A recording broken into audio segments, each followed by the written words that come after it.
comentar lo que es la noche oscura del alma, que ya lo hemos comentado algunas veces, pero incidir en ello, porque a veces la noche oscura del alma se hace muy complicada y se hace muy larga, se hace muy larga. Entonces, los místicos cristianos, en su momento, hablan de la noche oscura del alma. Y para ellos era como algo muy maravilloso que apareciera la noche oscura del alma, porque eso les daba una señal clara de que se estaba produciendo la unión con Dios. La noche oscura del alma es la antesala de la unión con Dios. Cuando aparece la noche oscura del alma, es una buena señal de que vamos por buen camino. Si no pasa nada, si estamos muy cómodos en el camino espiritual, pues entonces no vamos bien. Al principio, como sabéis, hay una etapa de enamoramiento o pasión en la espiritualidad, donde el ego se enamora de la espiritualidad porque piensa que le va a solucionar todos sus problemas. Pero luego, si seguimos en este camino y seguimos con honestidad, se va a producir más adelante la noche oscura del alma. La noche oscura del alma no es ni más ni menos, se produce cuando empezamos a despertar. Cuando el alma empieza a despertar, cuando el ser empieza a despertar y nos vamos dando cuenta de que toda nuestra vida es una especie de falsedad, de que hemos creado una vida cimentada en falsedades. Esa es la noche oscura del alma. Y cuando el inconsciente poco a poco se va abriendo y nos va presentando nuestro egoísmo, nuestra ambición, las veces que nos juzgamos y juzgamos a los demás, toda la sombra, todo lo que es la sombra egoica, aparece en la noche oscura del alma. Es como en el despertar del alma, en el despertar de la esencia, tenemos esa claridad de ver conscientemente todo lo que pasa dentro. Entonces, si antes el ego era un experto en suprimir y en reprimir las emociones negativas, en evitar y en luchar, en la noche oscura del alma se produce una apertura del espíritu, una apertura del alma, donde es muy complicado no ver lo que nos está pasando. Empezamos a ver claramente, empezamos a despertar a la realidad y a lo que va pasando dentro. Es decir, si estamos enfadados y antes había un mecanismo para ocultar el enfado o quitarle fuerza, pues ahora vemos el enfado con mucha claridad. Si antes no veíamos lo egoístas que éramos, ahora vamos a ver claramente el egoísmo que tenemos.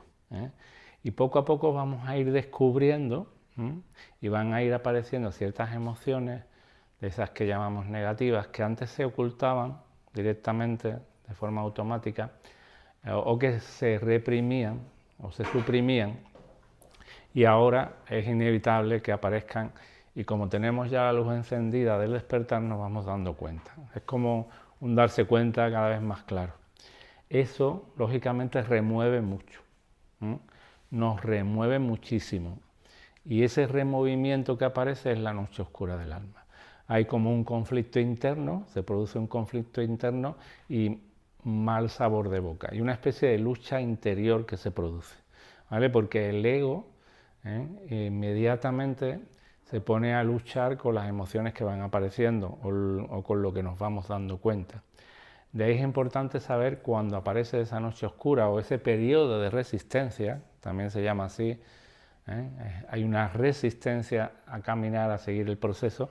Cuando aparece esa noche oscura del alma o aparece esa etapa de resistencia, saber claramente qué nos está pasando. Porque cuando ocurre esta etapa es cuando hay mayor número de personas que dejan la espiritualidad, que dejan el camino. Porque no saben gestionar, porque se cuentan que no les está sirviendo de mucho y que están peor que antes. Nada de estar peor, lo que están es más lúcidos, lo que estamos es más conscientes de nuestro ego, de nuestra sombra. Y claro, eso no nos gusta ver ese cubo de basura que tenemos dentro. Entonces, en esta etapa, en la noche oscura del alma, que es muy compleja, muy complicada, se produce el autoengaño del ego, y ahí es donde normalmente dejamos este camino. Por eso es importante tener claro que eso más tarde o más temprano se va a dar. Y a veces se da y tarda mucho. O sea, puede tardar incluso años la noche oscura del alma, que es un proceso de limpieza, de purificación, donde van pasando muchas cosas, donde yo me voy dando cuenta de muchas cosas, y hay como una especie de lucha interna, ¿vale? Y de estar como con mal sabor de boca y con malestar. Como digo, los místicos cristianos lo que buscaban era esto, porque esto es la antesala de la unión con Dios. Entonces, esto es una buenísima noticia que pase esto. Lo que sí es verdad es que pues no se pasa muy bien en determinados momentos, porque cuando te pone por delante algo que no te gusta, de lo cual eres consciente, pues digamos que no va a ser muy bonito para el ego enfrentarse a eso, ¿no? De cualquier manera, más allá del ego está el ser o la esencia, la conciencia que somos, que lo único que tiene que hacer en la noche oscura del alma es saber que el alma se está despertando y desde la esencia observar y permitir lo que está pasando. No entrar en la trampa del ego, que es la lucha o la evitación, o el contarme cosas. Entrar en el autoengaño. Es importante que estemos atentos cuando aparezcan ese tipo de etapas, ¿vale? Luego vamos a explicar que esto es normal que ocurra en nuestra vida. Cuando abramos la enseñanza de hoy, veréis que esto es normal que ocurra, ¿vale? Entonces, inevitablemente esto va a pasar, y lo que recomiendo es que una vez que ya lo sabéis, que tengáis mucha claridad. O sea, el proceso espiritual a veces va a ser muy beneplácito, muy pleno, va a ser muy maravilloso, y otras veces va a ser muy incómodo. Y precisamente cuando aparezca esa incomodidad, a eso se le llama la noche oscura del alma, o la resistencia del ego. Es un momento importantísimo para indagar, para investigar y para permitir lo que está pasando, para soltarlo definitivamente. Ese es el proceso de purificación, ¿vale? De limpieza. Precisamente cuando estamos preparados es cuando poco a poco van saliendo todos los ratones del sótano, del inconsciente, y ahí es donde tenemos que estar muy atentos para acabar con esos ratones. De alguna manera los ratones son los sentimientos o los traumas, para ir mirándolos, comprendiéndolos, dándole espacio y definitivamente quitarles fuerza desde la comprensión y la ternura. Nunca hay que luchar con los sentimientos, nunca. Simplemente mirarlos con ternura, con mucha atención. Y por otro lado recuerdo lo que hacemos en el proceso espiritual.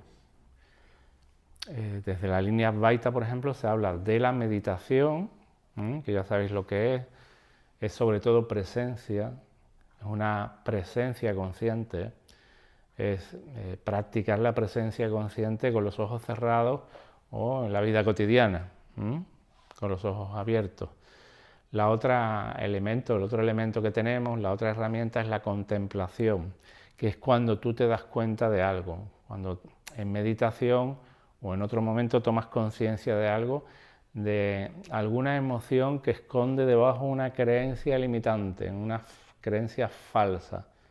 Y ahí es cuando tú pones en tela de juicio esa creencia. Es como que vas comprendiendo poco a poco que toda tu vida, poco a poco, está basada en creencias falsas. Y ahí contemplas, reflexionas sobre todo ese conjunto de creencias, ese sistema de pensamiento en el que tú has creído, con el cual te has identificado y que es completamente falso. Y el tercer elemento que tenemos sería la autoindagación, que es observar la mente una y otra vez. Me contaba mi hija una cosa muy graciosa hoy, que es que había leído no sé si en un vídeo de estos de TikTok, en el Instagram creo, de un locutorio mexicano. Un locutor mexicano en pleno directo le contaba a otro: pues ¿sabes qué estoy haciendo? Le he puesto nombre a mi mente. Y yo decía al otro: ¿que le has puesto nombre a tu mente? Y dice: sí, le he llamado Ramiro. Entonces cuando Ramiro sale, le digo Ramiro, Ramiro, y lo contaban de una manera mexicana muy graciosa. Entonces es como observar la mente, observar el ego, observar cuando sale, cuando trata de engañarnos, observar cómo sale, de forma sutil, de forma más radical, observar cómo intentan engañarnos una y otra vez. Y eso sería la autoindagación. Ahí yo me doy cuenta cómo la conciencia observa la mente y cómo yo no soy la mente, eso no soy yo. Eso sería un poco el elemento, la herramienta de la autoindagación, ¿no? Y finalmente las enseñanzas de sabiduría, ¿vale?, que siempre nos van a acompañar para ir conociendo y comprendiendo más un poco cómo funciona la mente y el ego, ¿no?